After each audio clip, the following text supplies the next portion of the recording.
sebab kita dah mengaji dah segala sifat 20, itu satu bahagia yang amat besarlah. Baik ya. Itu setakat tu sajalah saya maklumkan, pasal banyak lagi cerita ni. Pergi Sabah ni banyak kerja. Dah 2 bulan saya tak pergi. Saya bawa seorang pelajar Sabah daripada Kelantan. Saya pergi ambil dia. Saya Islamkan satu keluarga, mak bapak dia sekali dengan dia, perempuan. Ya. Perempuan ini baru berumur 21 tahun. Jadi bila saya Islamkan keluarga ni, saya membawa keluar 2 orang anak mereka pergi mengaji. Satu laki-laki mengaji kepada saya di Pondok Sabah. 2 tahun saya bawa ke sini. 1.5 tahun dia nak balik. Jadi 3 tahun setengah dia lepas fardu ain dia balik. Kakak dia perempuan saya hantar ke satu pondok di Sabah. Sebab saya tak ada pondok perempuan. Bila saya pergi hantar sana, dia mengaji. Lebih kurang 3 tahun dah. 3 tahun, hampir 3 tahun. Kemudian ditakdirkanlah. Masa dia duduk mengaji tu, ramai orang berkenan di kampung tu masuk meminang. Lebih-lebih lagi bila dia Islam, mungkin semakin cantik. Yang tak Islam pun masuk meminang. Bayangkan. Ya, jiran saya dalam hutan tu, dalam kampung tu, jiran saya ni seluruh keluarga dia tak Islam pun, ya, bagi tahu saya kami mau pergi meminang. Aduh. Silakan. Kalau dia terima bagus. Dan dia berjanji kalau dia pergi pinangan dia terima untuk anak lelaki dia, dia berjanji seluruh keluarganya Islam. Tapi sayanglah perempuan ini dia tak mahu sebab dia nak belajar. Jadi pada masa tu saya pun tidaklah menyekat, kerana hasrat saya bawa keluar bagi dia mengaji. Harapan saya dia akan jadi pendakwah di kampung dia ke depan, sebab tidak ada satu perempuan pun yang boleh mengajak fardu ain. Jadi lepas pada tu, bila dah ada seorang bagi tahu saya, Ustaz, aku mau masuk meminang untuk anak aku. Macam mana? Saya sebenarnya tak berapa berkenan. Pasal apa? Anak dia tak mengaji, walaupun anak dia khani kelang, ada pakai kereta. Kalau ekonomi bagus. Tetapi kerana tak mengaji, saya rasa tak berapa kupu. Jadi saya kata, cubalah, saya kata begitu. Dia masuk Minang, pun budak perempuan itu tidak mau. Baik. Akhirnya maknya terasa anaknya sudah meningkat umur sampai 19 tahun, tak kahwin, pada orang suku kaum di dalam-dalam sana, sudah aib, sudah malu, terlewat sudah. Maka emak dia paksa dia, suruh dia kahwin. Ya, bila dia balik cuti, kalau kamu tidak kahwin, aku tidak izinkan kamu lagi belajar. Nanti orang datang meminang, kau keluar. Ya. Saya tidak tahu cerita itu. Ya, sebab ada di sini. Lepas tu apa jadi? Dia pun kerana nak belajar, dia pun macam mengangguk lah. Bila dia mengangguk, orang sana pun jadilah. Orang yang meminang itu sebenarnya daripada ulu lagi. Kita tahulah keadaannya ya. Saya sedikit gusar lah, tapi ini jodoh. Maka saya kata kita tengoklah takdir ke macam mana. Tiba-tiba saya dapat tahu budak ini dengan gurunya yang saya hantar itu berpakat lari dari Sabah. Dengan harapan tidak jadi kahwin lah. Maka dia datang ke mana? Dia datang ke Semenanjung. Saya tak boleh cerita sebab live sekarang di mana duduk. Jadi bila saya pergi kampung, mak dia tuntut kepada saya, mana anak aku? Engkau pergi hantar mengaji, engkau tidak tahukah dia di mana sekarang? Allahu Akbar. Mengapa? Aku sudah dibilang, dia sudah ada di mana-mana sudah. Allah. Saya pun mengamuk jugalah ya, cari ini. Saya kata ini tak kena. Cara mereka takbir tak betul. Ya. Kita tidak boleh memisahkan seorang budak dengan ibu walau dengan apa cara sekalipun. Dan jangan kita mengajar cara dakwah kita boleh sesuka kita hati buat. Kerana walaupun saya cakap kita pandai pun, keberkatan ibu sangat besar. Jadi saya akan cari dia. Akhirnya saya pergi cari pujuk, saya dapat dan sekarang ada di rumah saya. Esok saya akan bawa balik untuk bercuti 4-5 hari. Mak dia sudah telefon saya, dia tidak tahu saya mau balik. Dia tanya saya, "Ustaz, kamu sudah jumpa anak aku?" "Belum." "Bilang kau mau cari anak aku, nantilah aku kurang sihat sekarang." "Cepat ya Ustaz, kalau kau tidak bawa dia pulang, aku tidak izinkan lagi anak-anak lelaki aku yang 2 orang mengikut engkau mengaji." Nampak? Jadi saya berpendapat orang perempuan patut macam mereka mengaji sekadar fardu ain dah lepas balik kahwin. Jadi kami sedang proses memujuk perempuan ini, dia sudah setuju menerima pinangan daripada ini, dan saya cadangkan untuk membawa suami dia lepas ini datang ke pondok saya bagi pelajaran supaya berkupulah orang panggil ya, pandai dua-dua. Mungkin kita boleh jadikan mereka dakwah kita di lapangan. Oh, bukan senang kerja ya. Jadi anak dia balik, saya tak beritahu. Pasal apa? Ni mak dia. Besok sekali dengan saya terus masuk, kami naik sampan sampai ke rumah mereka. Mak dia akan terkejut. "Mengapa tidak bilang sama aku?" "Kalau aku bilang sama kamu, kamu korbankan kerbau kawin. Budak ini mau mengaji 2 tahun lagi." Jadi jangan bilang, ya, jangan bilang sama mak dia mau balik. Jadi harap-harap mak dia tak marah saya, tapi dia suka anak dia yang sudah lari dah. Satu bukan lari lah, maknanya buat keputusan hilang dari rumah, saya kembalikan. Kerja ni bukan kerja macam umur saya lagi dah, tetapi kita tak boleh nak buat benda ni. Saya marah sangat kepada guru yang tak reti di dalam fikirannya. Sebab apa? Janganlah. Orang suku kaum ini sangat rapat di antara hubungan anak. Kalaulah kita buat begitu, kesan dakwah saya di sana itu, silap-silap mak dia merajuk kepada agama, bukan takat 7 orang ini. Keliling rumah dia tu saya Islamkan semua. Habis saudara dia merajuk lari pada agama, mau letak di mana? Ini harus teliti dalam kerja dakwah ini. Ya. Ini tak apa, kalau dia orang dengar pun tak apa cikgu, sebab ini pelajaran untuk dakwah ya. Baik cikgu. Jadi cerita cikgu ni sambunglah. Kurang-kurang ada isu hari ni. Oi, berat juga kerja dakwah ya. Sabar, kena sabar. Ini semua Allah bagi perjalanan yang baik. Ya.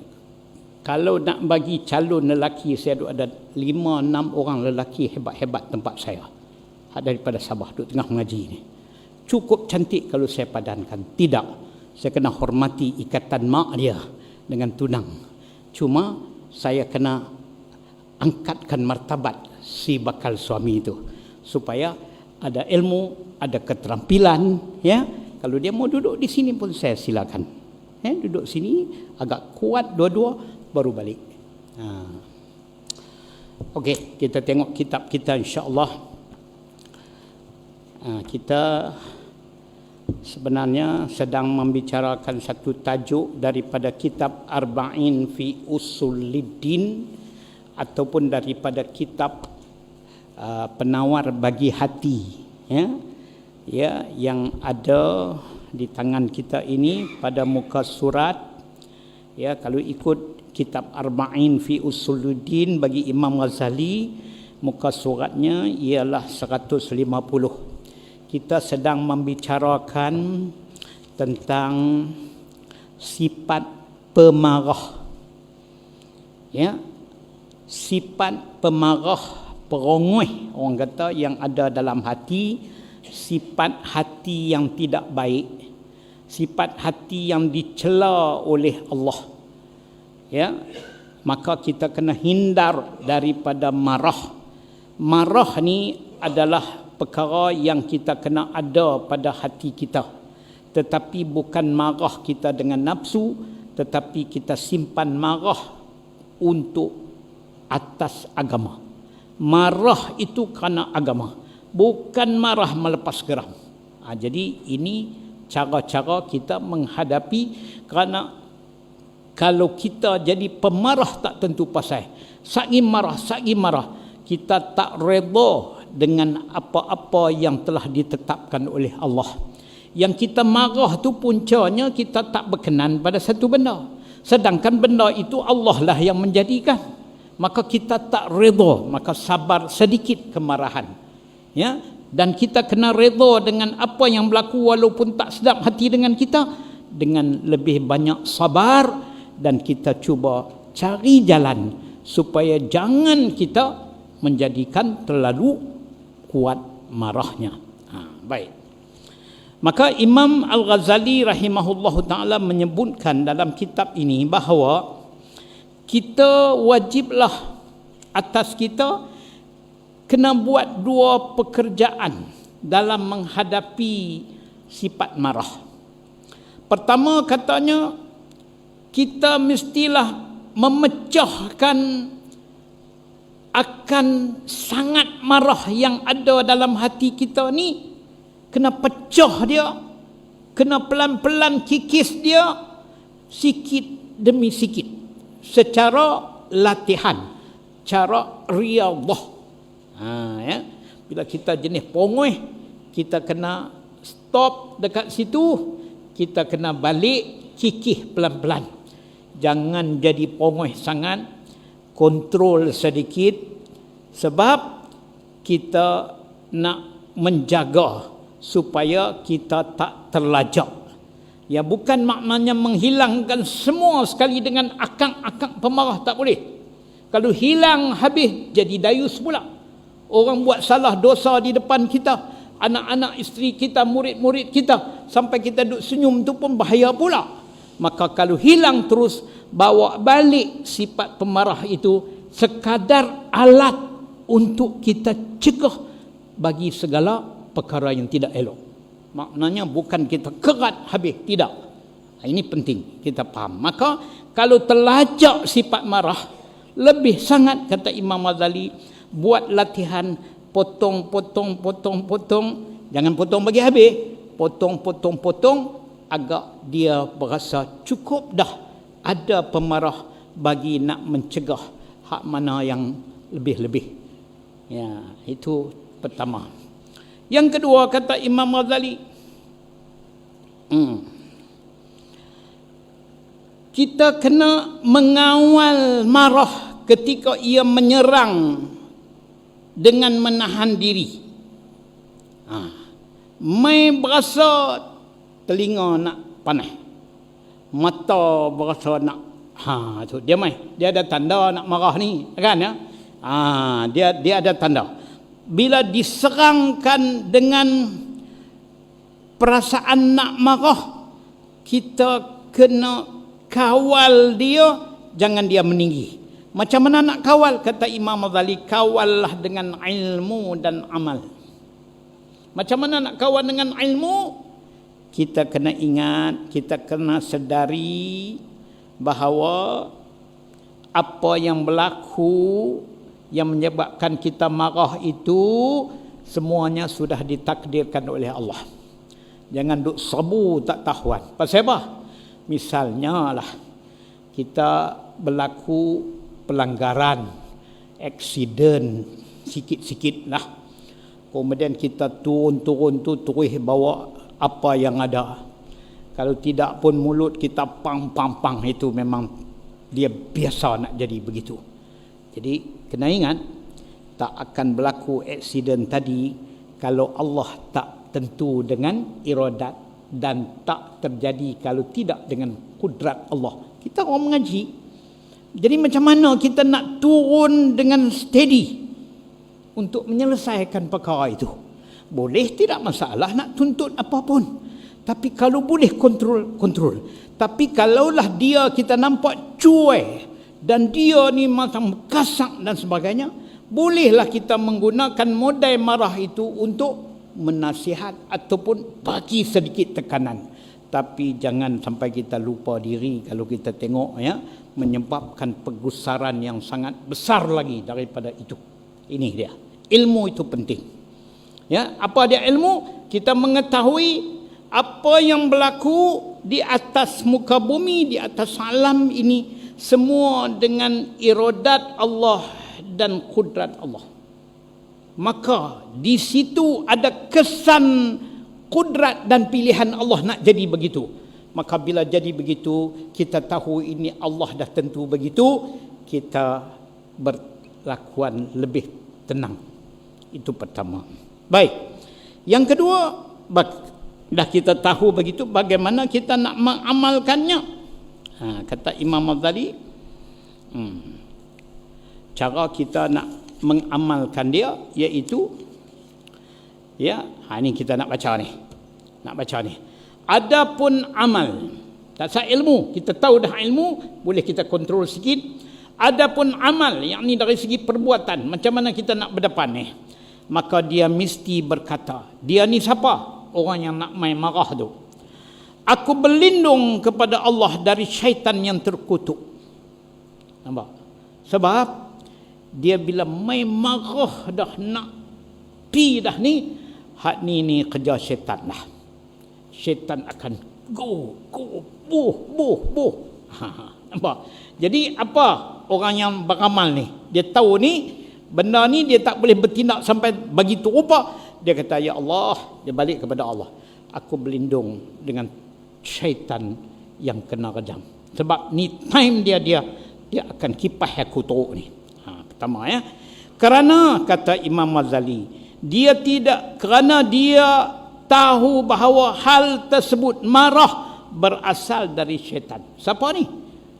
Orang yang ada ilmu, dia mesti tahu mai perasaan marah ni, berdebat-debat nak marah ni kerana ini dicucuk oleh syaitan. Jika dia belum boleh tenang, jadi cara dia nak buat macam mana? Dia minta ke Allah untuk Allah jaga dia daripada syaitan terus menggoda dia. Jika dia belum boleh tenang, duk nak marah juga, dia harus duduk bila dia dalam keadaan berdiri.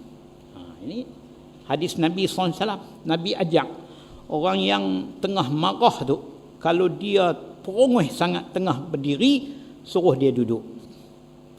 Tarik dia suruh duduk. Bila dia duduk ni, dia kurang sikit. Berbanding dengan dia diri. Dia berasa laju. Duduk. Kemudian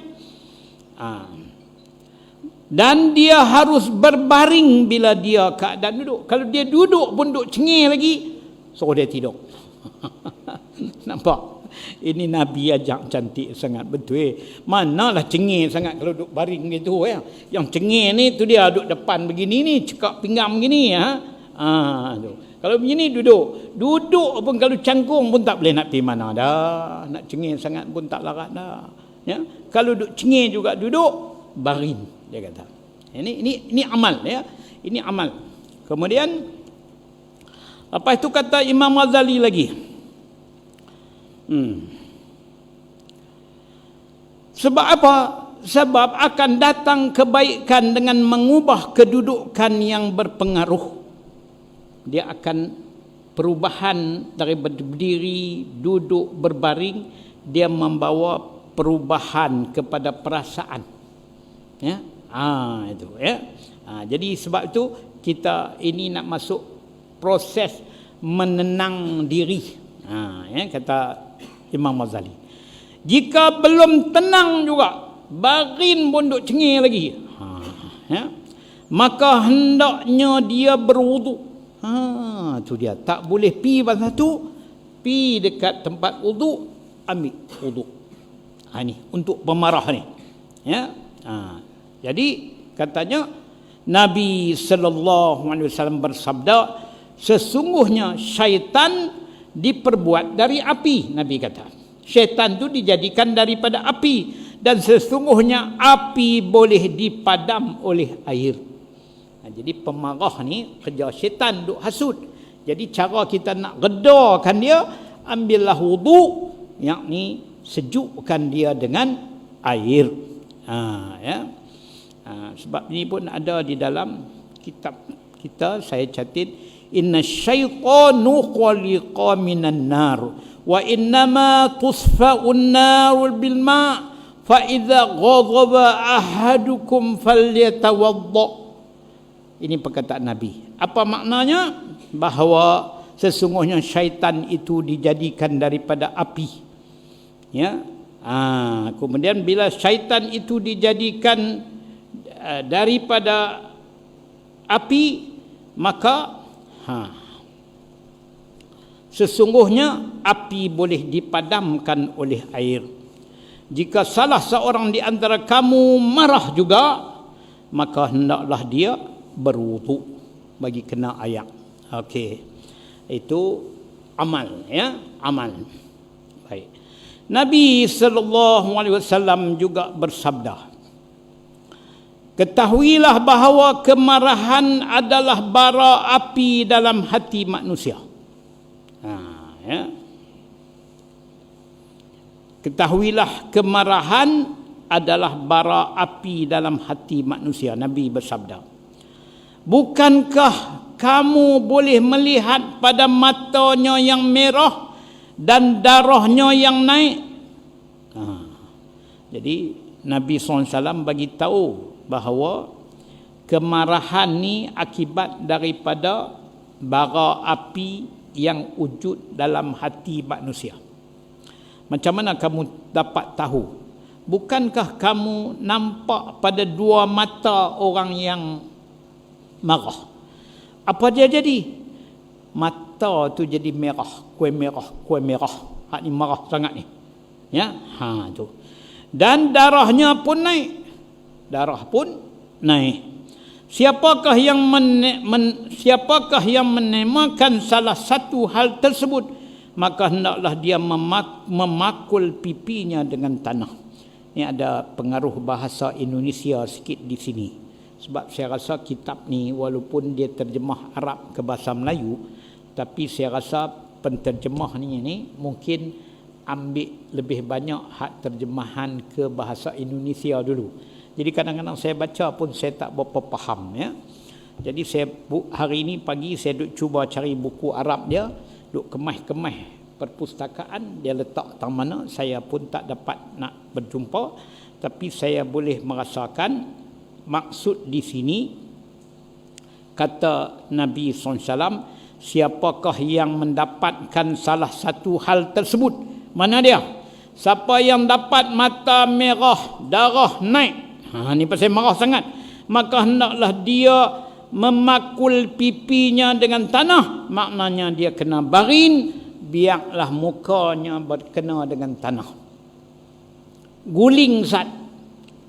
Ya. Kalau dia tak boleh tahan, dia nak pongoi. Bahaya pongoi ni. Sagi silap-silap kita ni dah marah sangat. Mangkit duk ketang-ketang. Orang kata tolak begitu pun rebah dah. Ya, cuma duk cengih saja. Ataupun takut kita hilang pertimbangan. Jadi dalam keadaan tu baiklah kita selesaikan masalah kita, turun ke bawah, letak pipi bagi kena pipi kepada tanah, menghinakan diri kita kepada tempat yang rendah. Supaya dia kontrol sikit. Kalau dia berdiri begini, dia berasa dia tinggi. Dia berasa dia hebat. Ini Imam Nabi SAW ajak kita untuk kontrolkan kemarahan itu. Ini petunjuk, kata Imam Ghazali, dalam usaha nak menenangkan anggota tubuh yang paling mulia wajahnya dengan suatu yang paling rendah, yakni tanah. Siapa? Dia suruh kita baring ke bawah, gulingkan pipi kena tanah. Waktu kita marah sampai tak boleh kontrol, kerana kita nak menenangkan diri kita, letakkan muka wajah ni yang mulia ni pada tempat yang paling rendah. Mana dia? Tempat pijak, yakni tanah. Ya, baik. Iaitu untuk menghancurkan kesombongannya. Ya, nak menghancurkan kesombongan diri seorang tu. Sebab syaitan ni memang macam itulah. Ya, dia sombong, dia bongkak. Sebab itulah dia tak boleh terima perintah Allah untuk dia tunduk patuh kepada Adam alaihissalam, kerana dia kata Adam itu dijadikan daripada tanah sedut, sedangkan dia dijadikan daripada api. Oh, itu. Daripada situlah dia engkar perintah Allah. Allah pun berfirman, aba wastakbara wa kana minal kafirin, telah engkarlah Adam dengan Allah, maka telah engkarlah, bukan Adam, telah engkarlah iblis, ya, dengan Allah daripada tunduk kepada Adam, maka iblis adalah daripada kafir, yakni orang yang dilaknat oleh Allah Subhanahu wa taala. Punca sombong. Baik.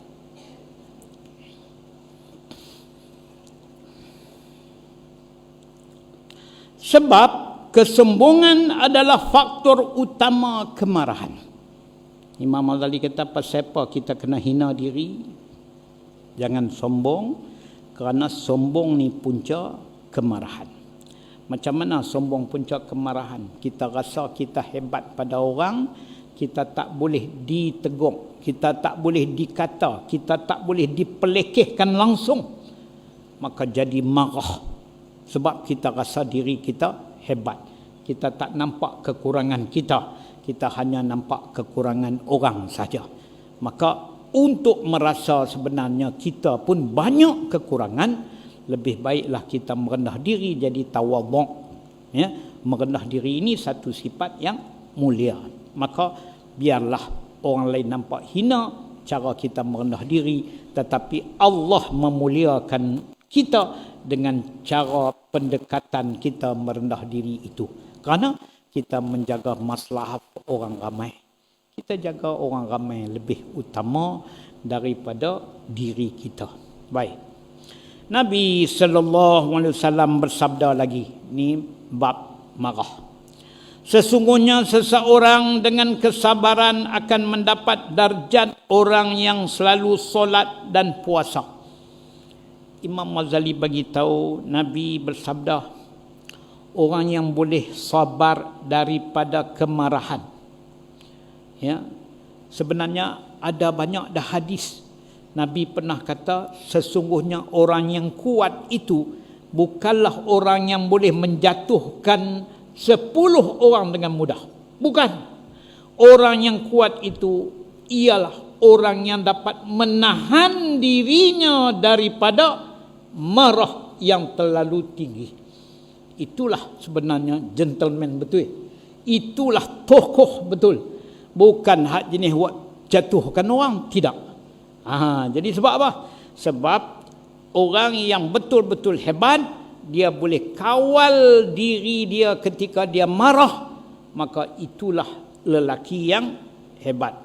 Kemudian, maka kelebihan orang yang sabar dengan marah, dia akan mendapat darjat orang yang selalu solat dan puasa.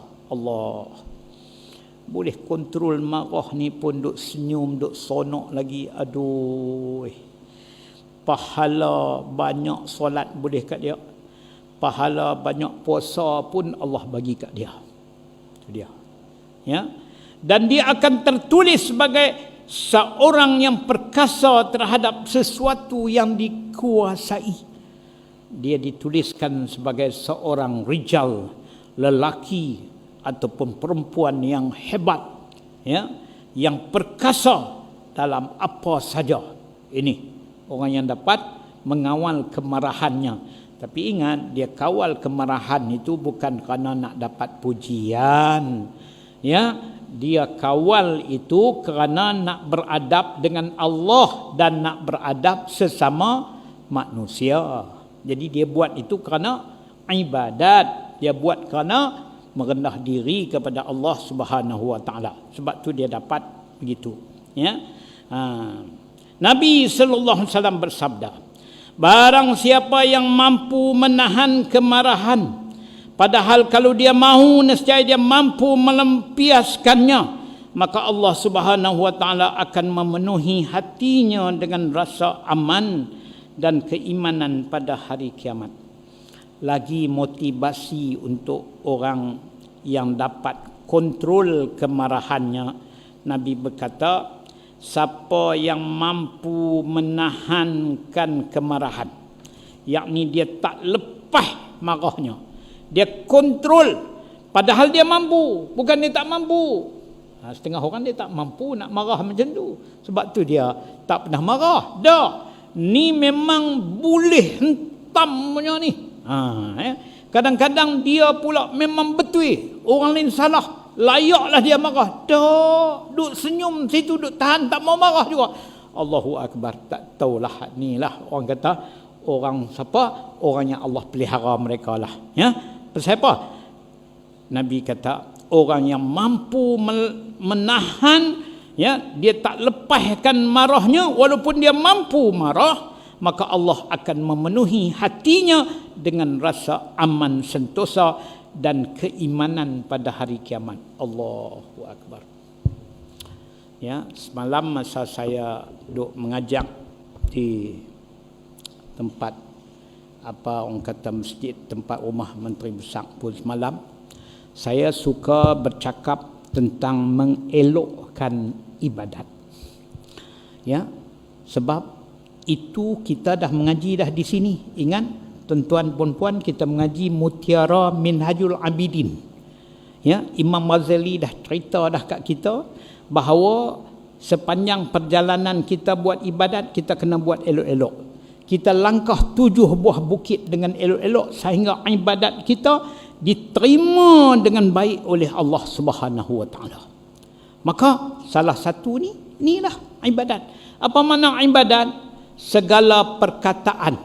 Ya, ibadat ni ialah satu himpunan percakapan daripada segala perkataan, segala perbuatan yang disuruh oleh Allah kita buat, yang Allah suka, yang Allah redha. Itu ibadat. Kalau kita buat benda yang Allah suruh buat dan Allah suka, maka kita akan dapat pahala yang besar. Maka nak buat ibadat ini, kata Imam Ghazali, bukan senang. Termasuklah nak menahan marah ni. Ya, jadi kalau siapa dapat mengawal kemarahan dia dengan baik, maka dia adalah di antara ahli ibadat yang hebat. Ya, saya tengok Nabi SAW bagi tahu ganjaran yang dia akan dapat di hari akhirat nanti, yakni Allah bagi pada hatinya rasa aman, sentosa dan juga keimanan yang kuat di hari akhirat nanti. Jadi sebab itu, kalau boleh kita cuba sama-sama cari jalan mengelokkan ibadat kita. Ya, bila kata mengelokkan ibadat kita, tengoklah ibadat ni ada 2 jenis. Satu ibadat zahir, yang keduanya ibadat batin. Apa ibadat zahir? Ibadat-ibadat yang kita gunakan akan anggota tubuh badan. Solat, puasa, haji, zakat, semua ni ibadat zahir.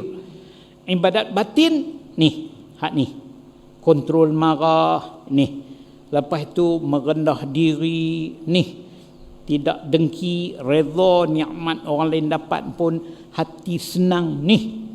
Ini semua ialah ibadat batin yang elok. Siapa dapat ilmu dan juga amal bagi mengelokkan zahir dia dalam ibadat dan batin dia di dalam ibadat, dia adalah ahli ibadat yang sangat-sangat hebat. Ya, itu. Kita tak dapat buat kalau tidak ada ilmu. Mestilah kita kena mengaji, tahu macam mana dosa-dosa, tahu macam mana nak bertaubat dari dosa, dan tahu macam mana cara kita nak mengelokkan ibadat kita. Nabi SAW bersabda lagi, tidak ada sesuatu tegukan yang lebih disukai oleh Allah daripada tegukan kemarahan yang ditahan oleh seorang hamba. Allah.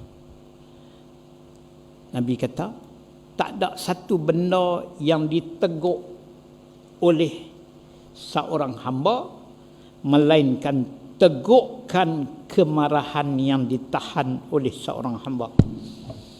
Teguk ni kita selalu duduk fikir, teguk ni benda dalam kita tak lepas keluar. Kita duk teguk tang ni. Patutnya marah ni keluar lah. Habis buang. Dok. Dia duduk sangkut tang ni. Tahan lah. Nampak? Walaupun penuh dia tak keluar. Pasal apa? Nak jaga orang.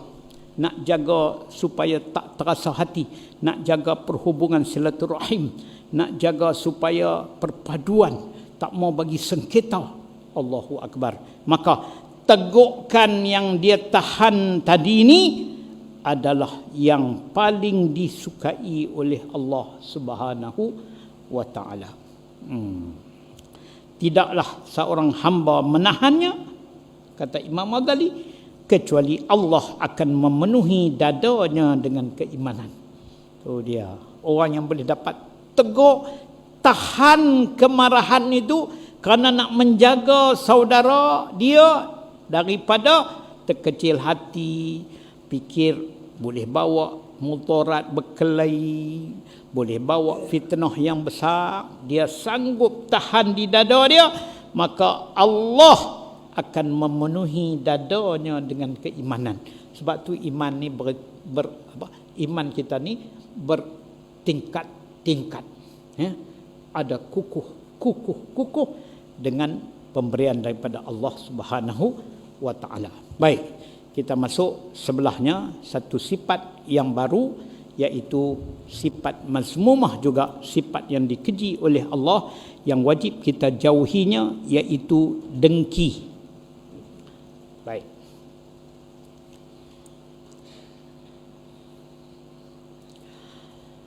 Summa qala, kemudian kata Imam Ghazali lagi, dengki. Rasulullah sallallahu alaihi wasallam bersabda, dengki yakni iri hati ya, dapat memakan kebaikan seperti api memakan kayu bakar. Kayu bakar ni kayu api lah. Api makan kayu api. Nanti kita cerita. Baik, sebelum kita huraikan tentang penyakit dengki ni, dengki ni adalah satu sifat hati yang mazmumah, yang dikeji oleh Allah. Tak boleh ada sifat dengki. Siapa ada perasaan dengki kepada hamba yang lain dengan nikmat yang Allah beri kepada hamba yang lain, bukan dia dengki dan dia tak puas hati kepada saudara dia, tetapi sebenarnya hakikatnya dia tak suka kepada Allah duk bagi ke orang lain. Padahal yang Allah bagi itu bukan hak dia, hak Allah. Siapa nak jadi sibuk sangat? Nampak? Iri hati sangat ni dengan Allah ni pasal apa? Ini. Jadi sebab itu makna dengki ini Imam Ghazali huraikan, iaitu mencita-cita hati seorang akan hilang nikmat daripada orang lain. Dia mengharapkan biar orang lain tu hadu dapat nikmat, hilang nikmat tu. Sebab apa? Dia tak senang duduk. Ya. Tu. Jadi bila ada sikap dia tak suka orang lain dapat nikmat Allah, maka pada hatinya sudah ada sifat dengki dan iri hati. Itu. Ya, kita tahu itu adalah dengki dan iri hati. Sama ada nikmat itu nikmat dunia, ataupun sama ada nikmat itu nikmat agama. Imam Ghazali hurai, kita ni banyak nikmat ni yang Tuhan bagi kat kita. Nikmat agama ada, nikmat dunia ada. Tak terkira banyaknya. Kalau kita nak hitung-hitung nikmat Allah, tak mampu kita nak hitung. Al-Quran sebut, wa in ta'uddu ni'matallah la tuhsuha. Jika kamu nak kira-kira nikmat Tuhan bagi kepada kamu, nescaya kamu tak dapat kira satu persatu. Dalam ayat yang lain Allah kata, wa ma bikum min ni'matin faminallah. Apa saja ada di sisi kamu, kamu tengok ni nikmat, kamu tengok nikmat, kamu tengok nikmat, faminallah, dari Allah semua mainnya. Jadi maka sebab itu kita kena bersyukur. Dan kalau Allah bagi kepada siapa pun kita kena redha. Jangan bila Allah bagi ke orang lain kita dapat kurang, orang lain dapat lebih, kita ada hasad, dengki, iri hati, sebenarnya hasad, iri hati itu bukan kepada kawan tu, hakikatnya ialah kita tak boleh tahan dengan redha ketetapan Allah. Siapa kita ni yang nak mengajak Allah, nak mengatuk pemberian Allah? Tak boleh. Ya, itu dia punya. Yang lebih teruk sekali, bila ada iri hati tadi, bukan takut Allah Ta'ala bagi kepada orang lain, kadang-kadang dia sampai hasud. Hasad ni bila terlajak, dia balarah dia jadi hasud, terlalu dengki, sehingga mencita-citakan turun bala kat kawan yang dapat habuan nikmat. Biarlah tempakak semua apa-apa dia dapat tu. Tu dia. Itu dia habis cerita lah tu. Itu kira parah sangat lah. Ya, kalau dah yang tadi ni dia mencita-cita supaya hilang saja, tak ada lah mudarat sampai teradu. Ni tak, dia harap turun bala pula kedengkian dia tu. Sebab tu dia tak boleh dimulakan. Ya, hukumnya apa dari segi agama? Hukumnya haram, lagi dosa besar. Bahkan ya, kata Imam Ghazali, penyakit yang besar dari segala penyakit hati. Penyakit yang besar daripada segala penyakit hati ialah dengki. Ya. Baik. Tadi kita ada baca Rasulullah SAW bersabda, dengki dapat memakan kebaikan seperti api memakan kayu bakar. Ini ada hadis yang Allah Ta'ala, yang Nabi SAW sebutkan. Nabi sebut, al-hasadu ya'kulul hasanati kama ta'kulun narul hatab.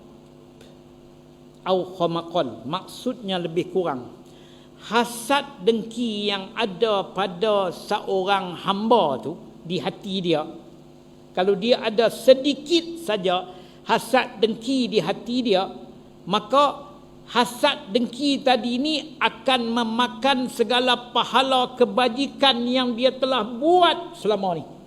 Allahu Akbar. Pahala mengaji, pahala mengajak, pahala sembahyang, pahala zikir, pahala Al-Quran, habis dimakan oleh sifat hati yang ada pada diri dia yang dengki ini.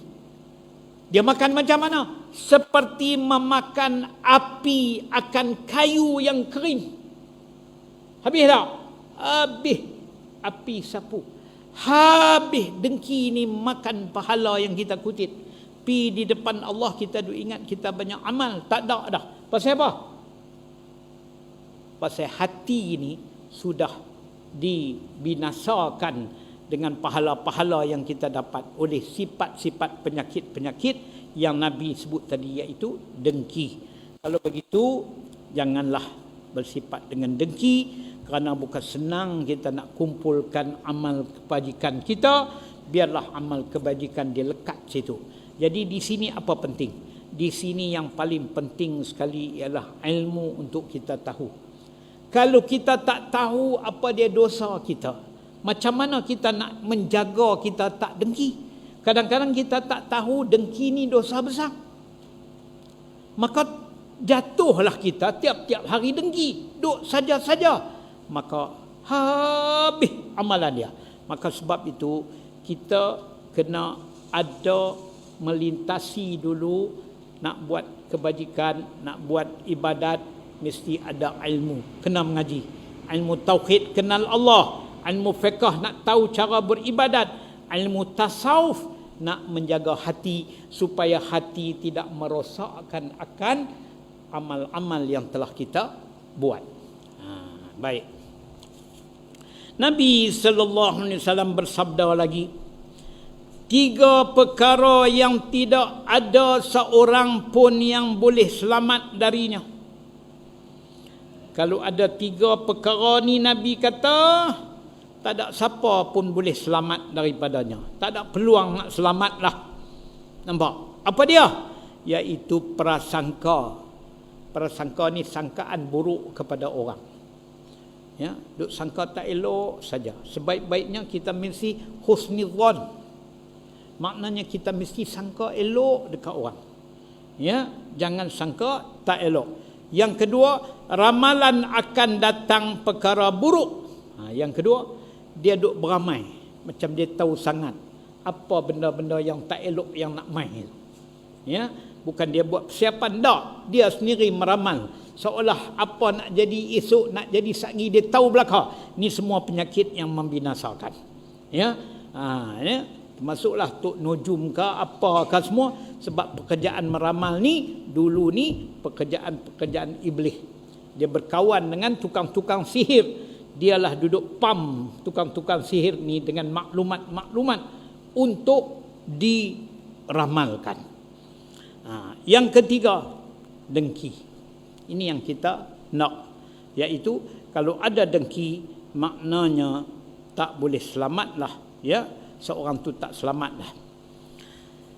Aku akan mengungkapkannya kepadamu jalan keluar daripadanya. Rasulullah kata, bukan, ini Imam Ghazali kata, tak apa, aku Imam Ghazali kata akan mengungkapkan kepadamu jalan keluar daripadanya. Aku akan tunjukkan kepada kamu bagaimana nak keluar daripada menjadi dengki. Jika kamu berprasangka, kalau kamu lah, dia nak tunjuk cara prasangka dulu. Jika kamu ni sangkaan tak elok kepada orang, maka janganlah kamu membenarkannya.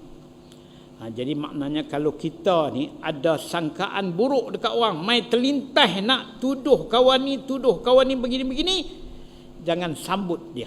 Takat tu saja. Jangan terus menetapkan pada hati kita betul begini-begini ni. Jangan membenarkan dia.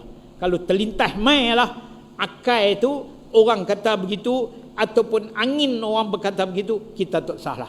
Kita jadi lain sikit. Mungkin kita kata itu usaha dia, Allah nak bagi ni tak kira siapa, itu biarlah. Jangan kita membenarkan apa sangkaan buruk kita. Jika kamu melihat petanda yang buruk, maka teruskanlah perjalananmu. Begitu juga, jangan kita duduk buat ramalan benda-benda yang tak elok. Ya, ni benda-benda khurafat. Dulu-dulu kalau kita nak pi mana-mana tengah jalan, kita tengok bewak ke lintas, lipat balik. Ni ada benda seh ni. Depan ni ada tak elok. Macam-macam. Tak sah. Nabi kata teruskan perjalanan. Sebab kamu tak tahu apa hikmah di depan. Kamu tak tahu, serah kepada Allah. Ya, jangan kamu menetapkan satu benda yang kamu buat ramalan seolah-olah kamu tahu benda tu. Tak salah. Teruskan perjalananmu. Dan jika kamu dengki, maka janganlah kamu menurutnya. Ya, jadi Imam Ghazali sebut, ya, dia kata daripada sumber dia hadis Nabi juga, bahawa kalau kamu mai rasa nak dengki ke orang, jangan du ikutlah. Ya, tak sah berdengkilah. Baik. Nabi sallallahu alaihi wasallam bersabda, telah menjalar kepada kamu penyakit umat-umat sebelum kamu. Nabi dalam khutbah, ya, dalam syarahan kepada sahabat-sahabat, bahawa penyakit lama umat-umat dulu dah mula menjalar kepada umat-umat aku ni. Umat aku ni umat Nabi Muhammad lah, termasuk kita dah. Penyakit lama dah menjalar kepada kita semua dah, kata Nabi, iaitu dengki dan kebencian. Mai duk dengki ke orang, mai duk benci ke orang. Ini ni penyakit umat-umat dulu. Ya, umat Bani Israel, umat Bani Lut, umat Bani Hud, semua dulu-dulu ni yang Allah cerita dalam Quran, itu penyakit mereka. Ya, tapi dia nak bola menyangkit dah umat Nabi Muhammad, yang mana Nabi kata umat aku ni umat terbaik yang pernah Allah keluarkan. Tapi penyakit ni dah mula menimpa dah, kata Nabi sallallahu alaihi wasallam. Zakaria, ya, alaihi salam berkata,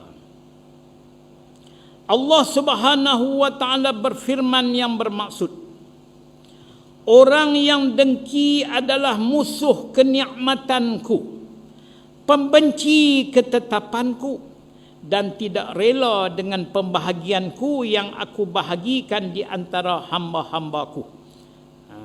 Ini kita tengok Zakaria alaihi salam, kalau tengok Nabi Allah Zakaria, Ya. Jadi Allah berfirman, orang yang dengki, ya, Allah kata, ya, orang yang dengki adalah musuh kenikmatanku. Orang yang ada pada hati dia tu sifat dengki, sebenarnya dia tak senang duduk dengan nikmat yang aku duk bagi ke orang.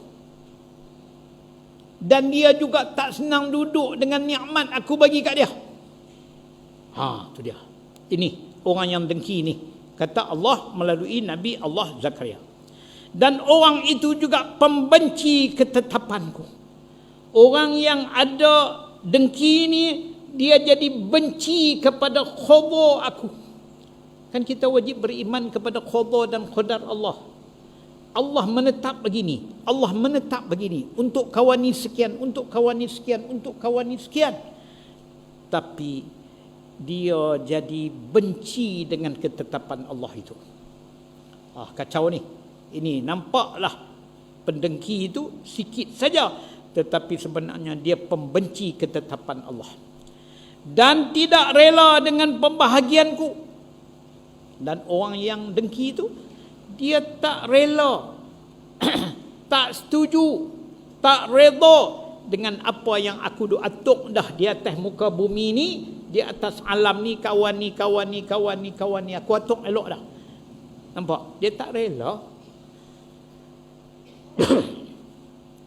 Dia tak rela apa yang aku bahagikan di antara hamba-hambaku. Dia nak dia bahagi baru dia rela. Belum tahu kalau dia bahagi itu orang lain akan rela tak rela. Ya. Bagi hang satu aku satu, macam Piramli duk bahagi. Ya. Hang satu-satu, aku satu-satu, kawan ni pula duk bahagi pula. Nampak? Allah yang maha adil duk bahagi pun dia tak berkenan. Nampak?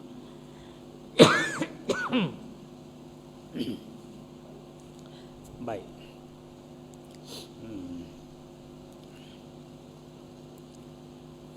Ketahuilah, dengki itu haram.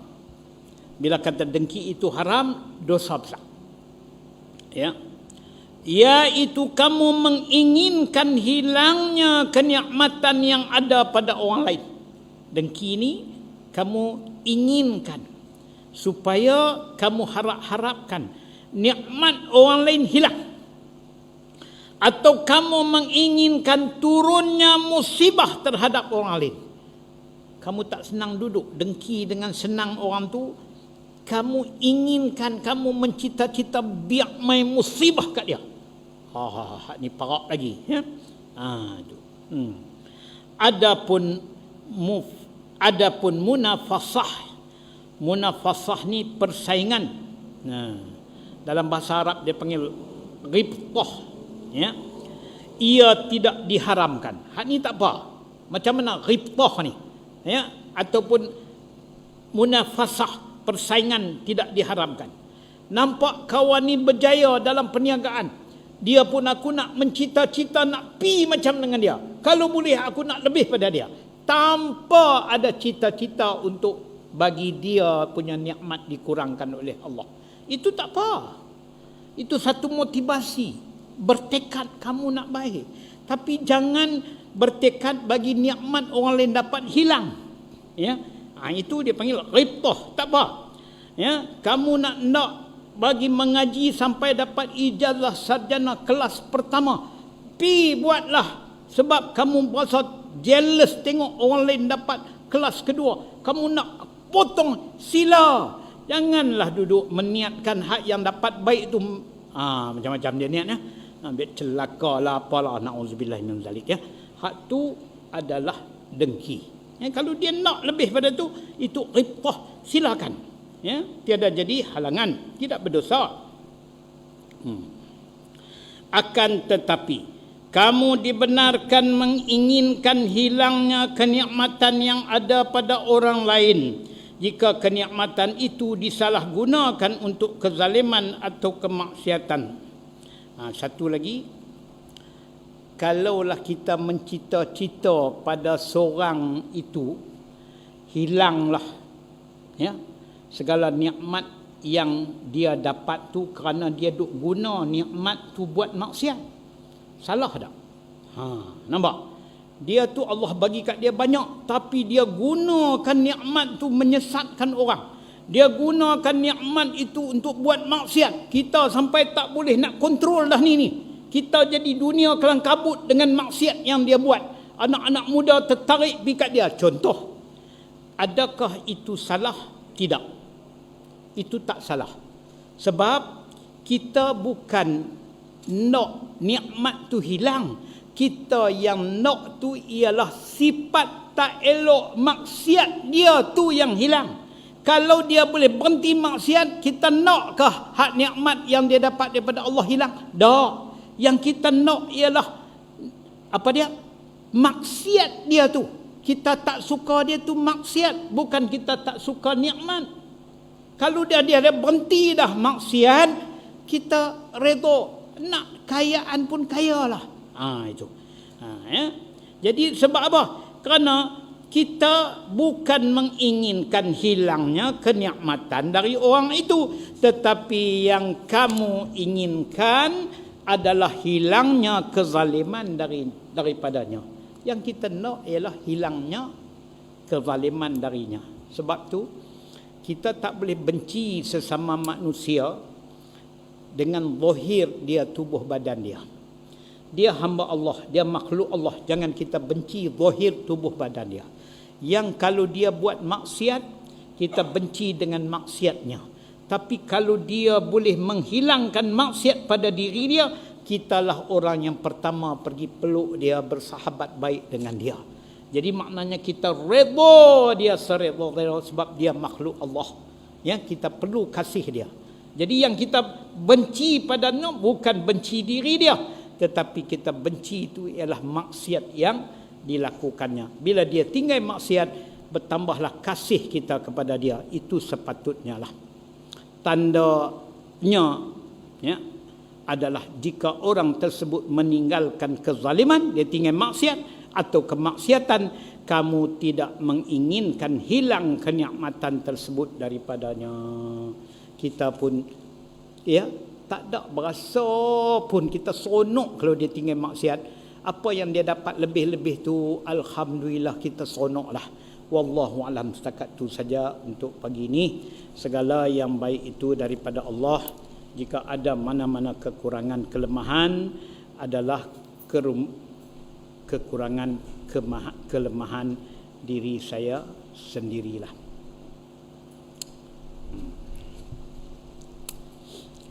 Bismillahirrahmanirrahim. Alhamdulillahirabbil alamin wassalatu wassalamu ala asyrafil anbiya'i wal mursalin wa ala alihi wa sahbihi ajma'in. Allahumma 'allimna ma jahilna wa zakkirna ma nasina. Rabbi faqihna wa faqih ahlana wa qarabatin lana fi dinina. Wa hasbunallahu wa ni'mal wakil wa la hawla wa la quwwata illa billahil 'aliyyil 'azim. Walhamdulillahirabbil alamin. Taqabbalallahu minkum minna wa minkum taqabbal ya karim.